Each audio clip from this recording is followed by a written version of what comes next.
สวรรค์บนดินคำที่เอาไว้เรียกสถานที่ที่สวยงามราวกับสวงสวรรค์ที่อยู่บนโลกซ่อนตัวอยู่ทั่วโลกที่คุณอาจจะรู้หรือไม่รู้จักมาก่อนแต่ทั้งหมดนั้นเป็นข้อพิสูจน์ถึงความน่าอัศจรรย์ของธรรมชาติที่สรรสร้างแต่ละสิ่งขึ้น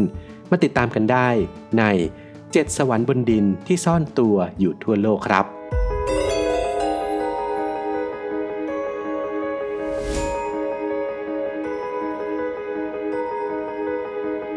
สนับสนุนโดยสถาบันมารุโชติโรงเรียนสอนการอาชีพเฉพาะทางอาชีพเรือสำราญและการโรงแรมเพียงคุณมุ่งมั่นเราพร้อมผลักดันสนใจติดต่อ0971597447 1. บ่อน้ำพุร้อนแห่งเบปปุ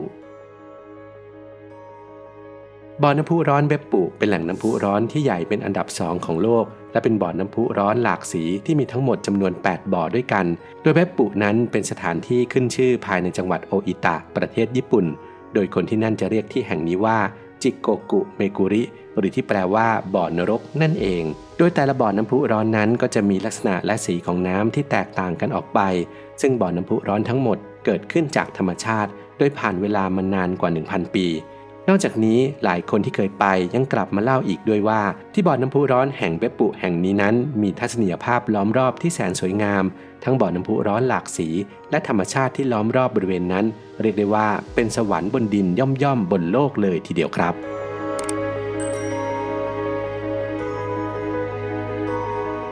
2. ทะเลสาบลายจุดทะเลสาบลายจุดหรือ Spotted Lake เป็นทะเลสาบที่อุดมไปด้วยแร่ธาตุมากมายและมีฤทธิ์ความเป็นด่างสูงตั้งอยู่ในหุบเขาโอคานากันทางตะวันตกเฉียงใต้ของรัฐบริติชโคลัมเบียประเทศแคนาดาโดยชาวโอคานากันได้ถือว่าทะเลสาบลายจุดแห่งนี้เป็นพื้นที่ศักดิ์สิทธิ์พวกเขาใช้น้ำจากทะเลสาบในการรักษาโรคผิวหนังรักษาอาการปวดเมื่อยตามร่างกายรักษาโรคหูดและรักษาบาดแผลจากการต่อสู้เนื่องจากทะเลสาบแห่งนี้เต็มไปด้วยแร่ธาตุต่างๆมากมายไม่ว่าจะเป็นแคลเซียมโซเดียมซัลเฟตและแมกนีเซียมซัลเฟตและในช่วงสงครามโลกครั้งที่1ก็มีคนนำแร่ในทะเลสาบลายจุดไปใช้ในการผลิตกระสุนปืนรวมถึงมีมหาเศรษฐีหลายคนพยายามกว้านซื้อพื้นที่รอบๆทะเลสาบมาโดยตลอด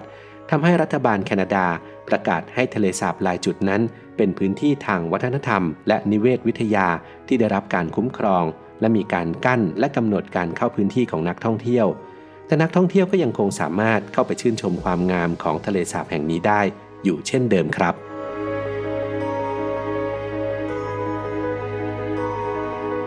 3. ทะเลสาบสีแดง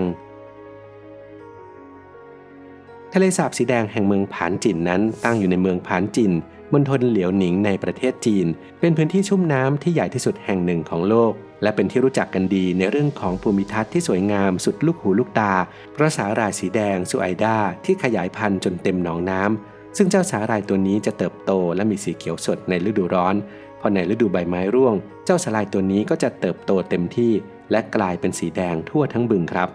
นอกจากนี้ทะเลสาบแห่งนี้ยังเป็นที่หลบภัยของบรรดานกน้ำป่ามากกว่า260สายพันธุ์และสัตว์ป่าอื่นๆอีก399ชนิดซึ่งหนึ่งในบรรดาสัตว์เหล่านั้นก็มีนกกระเรียนที่หายากและใกล้สูญพันธุ์อยู่ด้วยครับและเพื่อเป็นการรักษาพื้นที่นี้และบรรดาสัตว์ป่าหายากเอาไว้เจ้าหน้าที่จึงยกให้ทะเลสาบสีแดงแห่งนี้เป็นพื้นที่ที่ได้รับการคุ้มครองจากรัฐทำให้บางส่วนของทะเลสาบสีแดงนั้นถูกปิดและไม่อนุญาตให้นักท่องเที่ยวเข้าไปเยี่ยมชมแต่ก็ยังคงมีส่วนที่นักท่องเที่ยวนั้นสามารถเข้าไปชื่นชมทัศนียภาพอันแสนสวยงามของทะเลสาบแห่งนี้ได้อยู่ครับ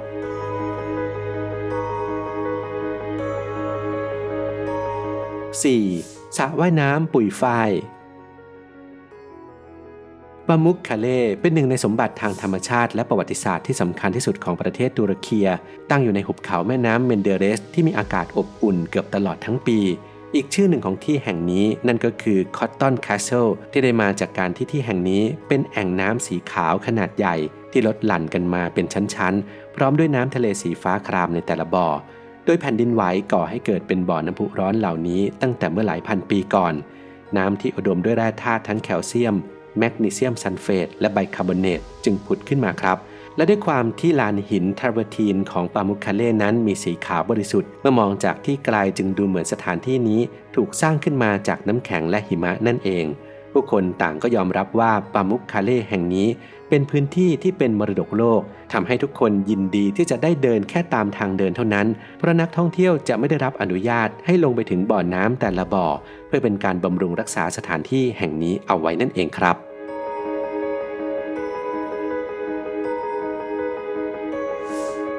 5. อุทยานธรณีวิทยาของเขาสายรุ้งตันเสีย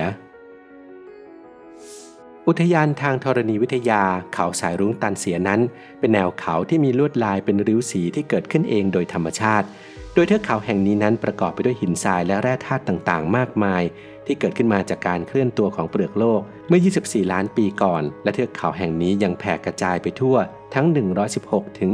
197 ตารางไมล์เป็นสันเขาหลากสีสันที่ทอดยาวไปถึงขอบฟ้าเลยล่ะครับเขาสายรุ้งตันเสียนั้นมียอดเขาที่หากว่าเรามองลอดผ่านเมฆและหมอกไปเราก็จะได้เห็นทัศนียภาพที่งดงามราวกับเป็นภาพลวงตาทั้งโขดหินสีแดงที่บางส่วนมีลักษณะเหมือนรูปร่างต่างๆไม่ว่าจะเป็นหอคอยปราสาทหรือสิ่งมีชีวิตต่างๆมากมายนอกจากนี้เขาสายรุ้งตันเสียนั้นยังได้รับการขึ้นทะเบียนให้เป็นมรดกโลกโดยทางยูเนสโกอีกด้วยครับ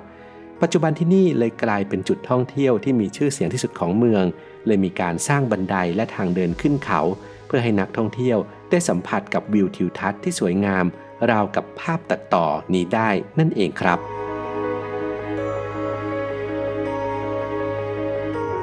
6. ทะเลสาบเรดบาร์ทะเลสาบเรดบาร์ทะเลสาบที่ขึ้นชื่อในเรื่องของน้ำสีชมพูสดใสที่ตั้งอยู่ในประเทศเซเนกัลที่ทางตะวันตกของทวีปแอฟริกาโดยสีชมพูของน้ำในทะเลสาบแห่งนี้เกิดจากแบคทีเรียที่มีชื่อว่าดอนาเลียล่าซาลินาที่มีอยู่ทั่วทั้งในทะเลสาบโดยแบคทีเรียตัวนี้จะผลิตสารสีแดงออกมาเพื่อใช้ดูดซับแสงอาทิตย์ในการดำรงชีวิตทำให้นอกจากทะเลสาบนี้จะมีน้ำสีชมพูสดใสอยู่เป็นส่วนใหญ่แล้วในบางช่วงสีของน้ำก็ยังสามารถเปลี่ยนไปตามสภาพภูมิอากาศได้อีกด้วยครับนอกจากนี้ที่นี่ยังมีปริมาณเกลือมากถึง 40%ทำให้หากว่ามีคนลงเล่นน้ำคนเหล่านั้นก็จะสามารถลอยตัวได้เหมือนที่ทะเลสาบเดดซีเลยด้วยล่ะครับเพราะว่าทะเลสาบแห่งนี้มีความเค็มสูงเกินไปจึงมีสิ่งมีชีวิตแค่บางสายพันธุ์เท่านั้นที่อาศัยอยู่ในทะเลสาบแห่งนี้ได้ที่นี่ก็เลยกลายเป็นหนึ่งในสถานที่ท่องเที่ยวที่ได้รับการขนานนามว่าเป็นสวรรค์บนดินแห่งหนึ่งบนโลกด้วยสีชมพูของทะเลสาบที่ตัดกับสีเขียวชอุ่มของป่าที่อยู่ล้อมรอบจึงไม่น่าแปลกใจเลยครับว่าทำไมถึงเรียกที่แห่งนี้ว่าเป็นสวรรค์บนดินที่ซ่อนตัวอยู่บนโลก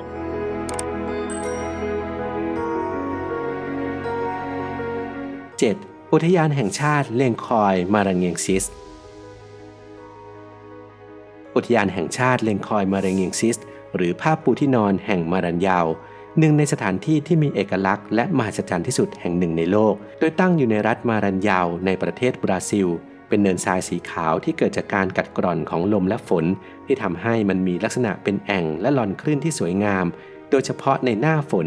น้ำฝนจะลงไปขังอยู่ในร่องแอ่งน้ำระหว่างเนินทรายเหล่านี้และจะกลายเป็นทะเลสาบน้ำจืดนอกจากนี้อุทยานแห่งนี้ยังเป็นที่อยู่อาศัยของพืชทั้ง133สายพันธุ์นก112สายพันธุ์และสัตว์เลื้อยคลานอีกอย่างน้อย42สายพันธุ์อุทยานนี้ยังได้กลายเป็นจุดหมายปลายทางยอดนิยมของนักท่องเที่ยวเชิงอนุรักษ์ที่หลายคนตั้งใจว่าจะต้องไปเห็นกับตาให้ได้สักครั้งก่อนตายอีกด้วยครับเรียกได้ว่าเป็นสวรรค์บนดินที่บางทีนั้นเทวดาอาจจะอยากมาเยือนก็เป็นได้ครับ